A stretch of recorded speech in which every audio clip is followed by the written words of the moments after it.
Hai sahabat servis, pada kesempatan kali ini saya akan melakukan perbaikan lemari pendingin freezer box. Untuk keluhan dari freezer box ini menurut keterangan tidak dingin. Saya amati di bagian dalam memang tidak ada terasa dingin.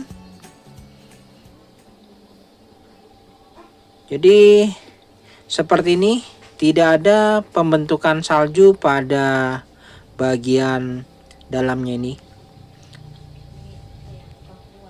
Nah ini ya, seperti ini. Dan terdengar ada suara desiran menandakan bahwa mesin kompresor aktif. Oke, langsung saja kita menuju ke bagian belakang. Di bagian belakang terdapat model yaitu MD10 New, yaitu freezer box ukuran 100 liter. Lalu kita akan lanjut menuju ke dapur pacunya. Ya, kita buka dulu kap ruang mesinnya ini. Ada beberapa skrup yang harus saya lepas terlebih dahulu.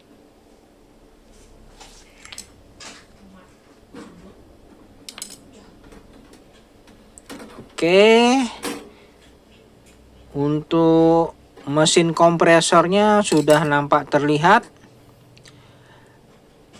Langkah selanjutnya kita akan pastikan apakah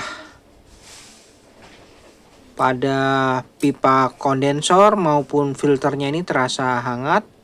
Untuk filter tidak ada terasa hangat. Pipa tekan juga saya rasakan tidak ada terasa panas. Nah, seperti ini. Namun mesin kompresor berfungsi. Mesin kompresornya menggunakan MA53 LABG yang kategorinya adalah 1/6 PK. Wah, cukup mumpuni ya mesin kompresornya. Dengan kapasitas 100 liter menggunakan mesin kompresor 1/6 PK.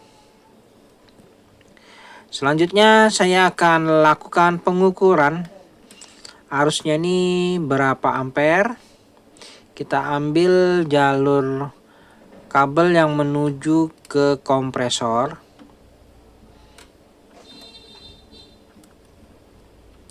Untuk arusnya menunjukkan di 0,86 ampere ya.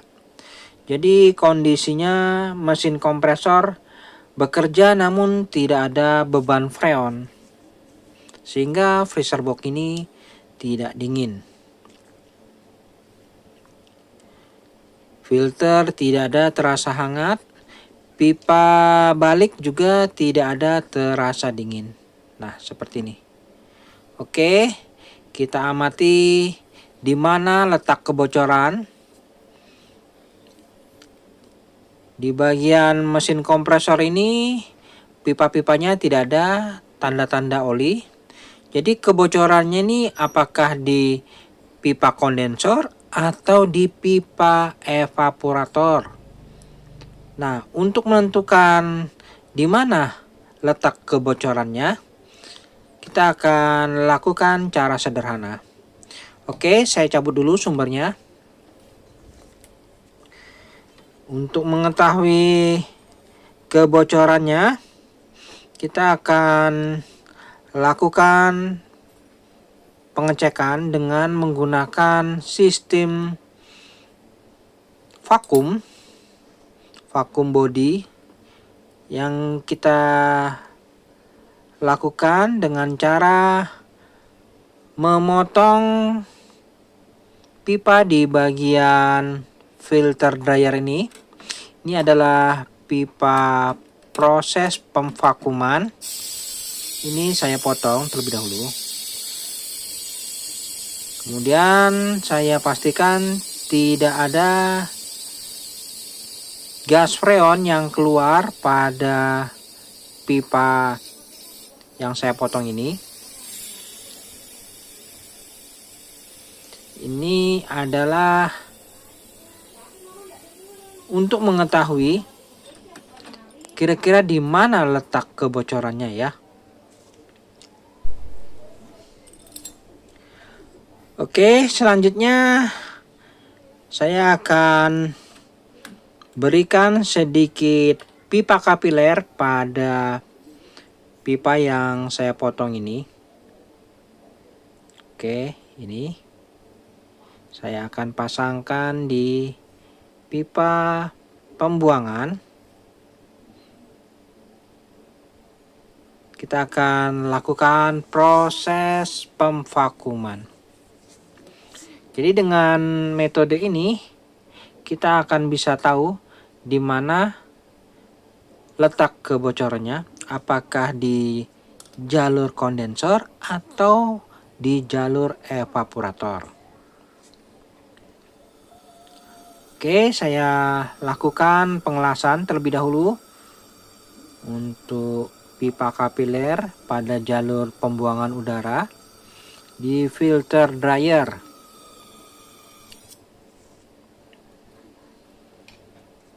Dan setelah saya lakukan pengelasan, kita akan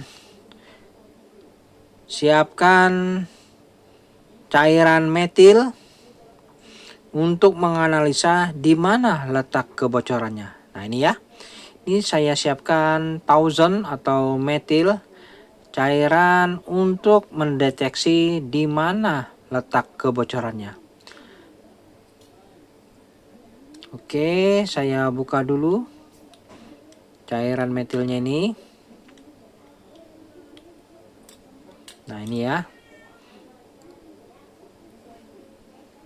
Kemudian kita akan gunakan cairan metil ini untuk mendeteksi di mana letak kebocorannya. Kebetulan cara yang saya gunakan ini sungguh efisien. Saya bisa langsung mengetahui di mana letak kebocorannya. Oke, cairan metil nanti kita berikan di tutupnya ini. Pipa kapiler saya masukkan pada tutupnya ya. Kemudian setelah itu nanti kita berikan cairan metil.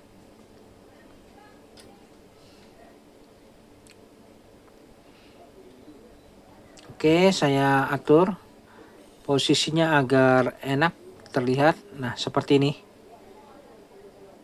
Untuk cairan metilnya jangan kita tuangkan terlebih dahulu, namun biarkan proses pemvakuman berlangsung kurang lebih sekitar 1 atau 2 menit.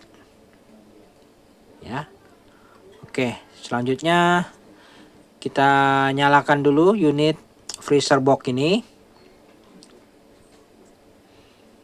Kita akan lihat proses analisa kebocoran menggunakan cairan metil. Oke, saya berikan sedikit saja. Kemudian kita akan nyalakan freezer box ini.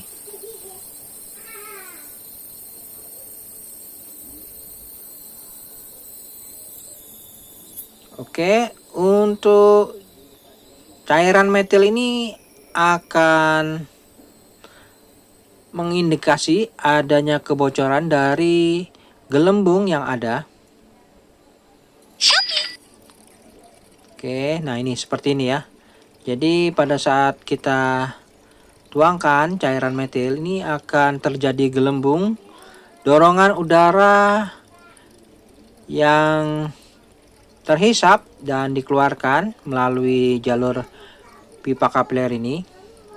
Dari gelembung ini kita bisa mengetahui di mana letak kebocorannya. Oke, kita tunggu ya.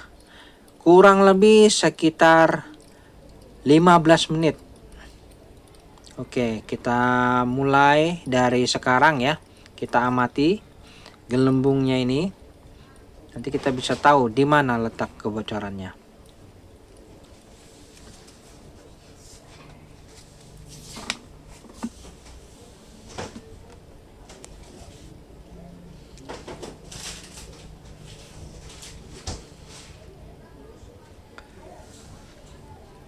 Oke, saya tambahkan biar lebih terlihat pada posisi level seperti ini. Gelembungnya ini kita perhatikan ya. Dari gelembung ini kita bisa tahu di mana letak kebocorannya. Oke, kita biarkan apakah gelembungnya ini mau berhenti atau tidak. Kita bisa lihat nih ya.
Oke, setelah kurang lebih 15 menit kita sudah lakukan pengetesan.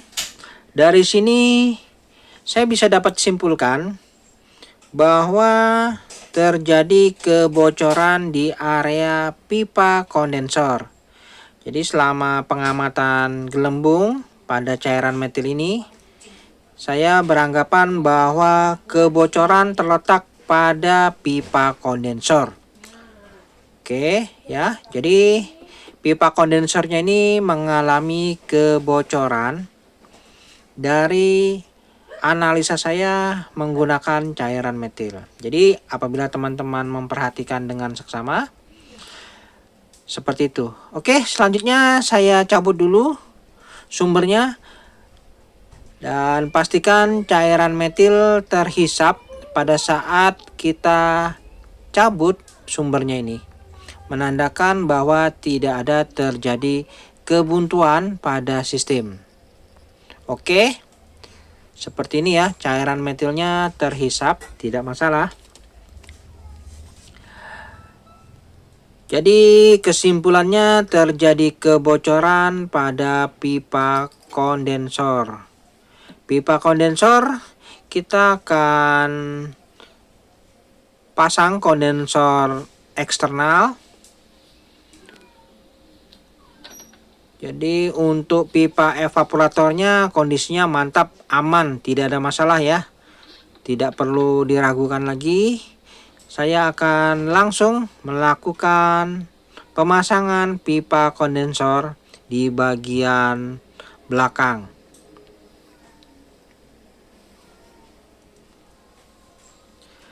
Oke teman-teman, saatnya saya siapkan pipa kondensor. Kebetulan untuk mesin kompresor 1/6 PK diperlukan kondensor kurang lebih 16 lekukan. Jadi saya siapkan 8 kali 2 pipa kondensor ini, jadi jumlah totalnya 16 U atau 16 lekukan. Untuk pipa 1/4 diperlukan apabila kurang panjang nanti. Oke, saya akan lakukan pemasangan pipa kondensor. Lalu akan saya pasangkan pentil pengisian. Untuk filter dryer tidak perlu diganti. Nah, ini saya akan pasangkan pentil pengisian juga. Oke, langsung saja saya lanjut pemasangan pipa kondensor. Oke, untuk pipa kondensor setelah saya pasang seperti ini ya, saya letakkan di bagian belakang.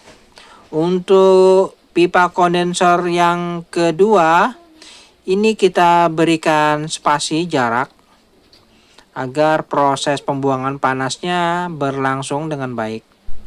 Dan untuk pipa kondensor saya pasang pada filter dryer yang lama. Kemudian ujungnya saya pasangkan pada mesin kompresor. Baik, saya akan lakukan pengetesan. Pastikan udara keluar pada jalur pembuangan di filter dryer. Kemudian saatnya kita akan lakukan proses pemvakuman. Jadi kita akan lakukan proses pemvakuman sebelum melakukan proses pengisian gas freon. Spuyer pentil pengisian saya pasang pada pentil pengisian.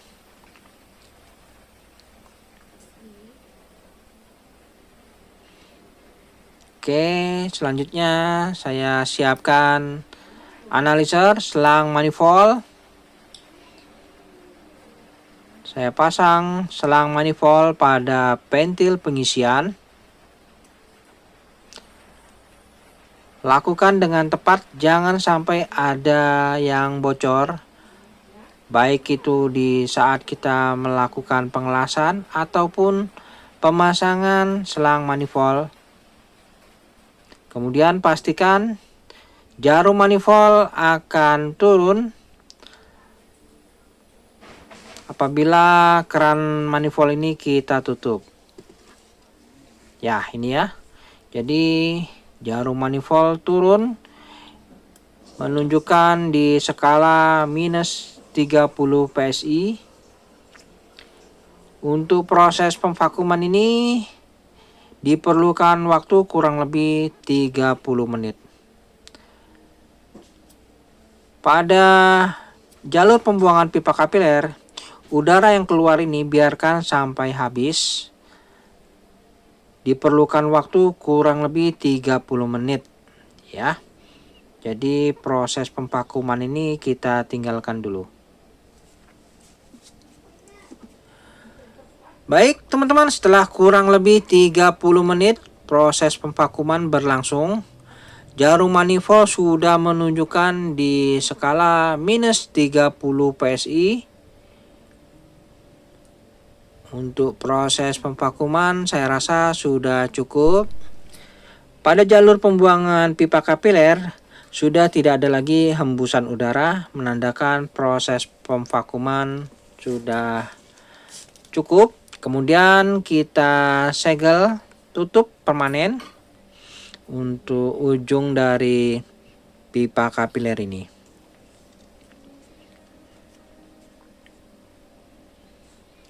Ada baiknya dilakukan pengelasan pada ujung pipa kapiler pembuangan udara di filter dryer ini.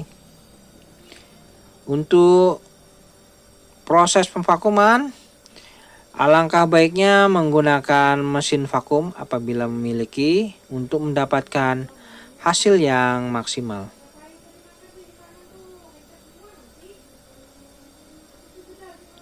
Oke, sudah saya lakukan penutupan pada jalur pembuangan udara.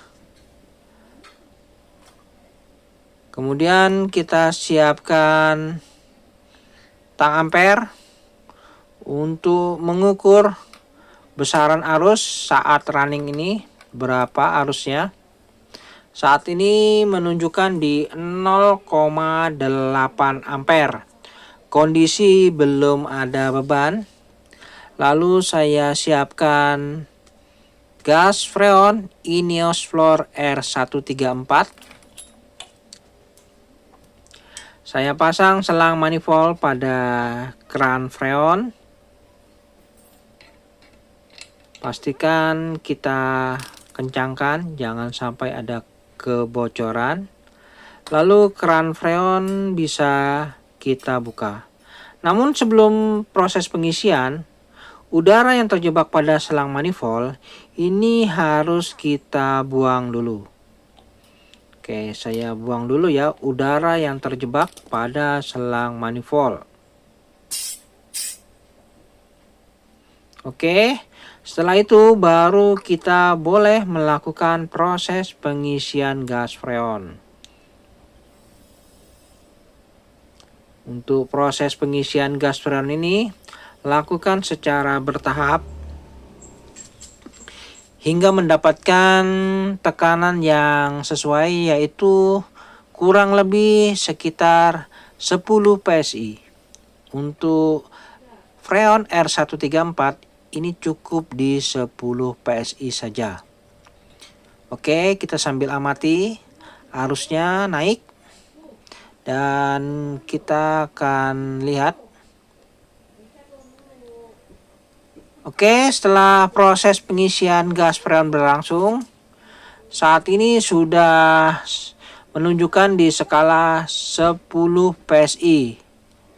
Jadi untuk proses pengisian gas freon di skala 10 PSI, arusnya di 0,98 ampere. Filter dryer terasa hangat, mantap. Pertanda proses pengisian sudah cukup. Pipa kondensor seperti itu. Kemudian kita intip sejenak bagaimana kondisi di ruang freezer. Oke, ruang freezernya mantap ya, sudah mulai terasa dingin. Jadi untuk proses pengisian gas freon saya rasa sudah cukup di skala 10 PSI. Kemudian kita bisa lepas selang manifold pada pentil pengisian. Oke. Tidak lupa saya tutup.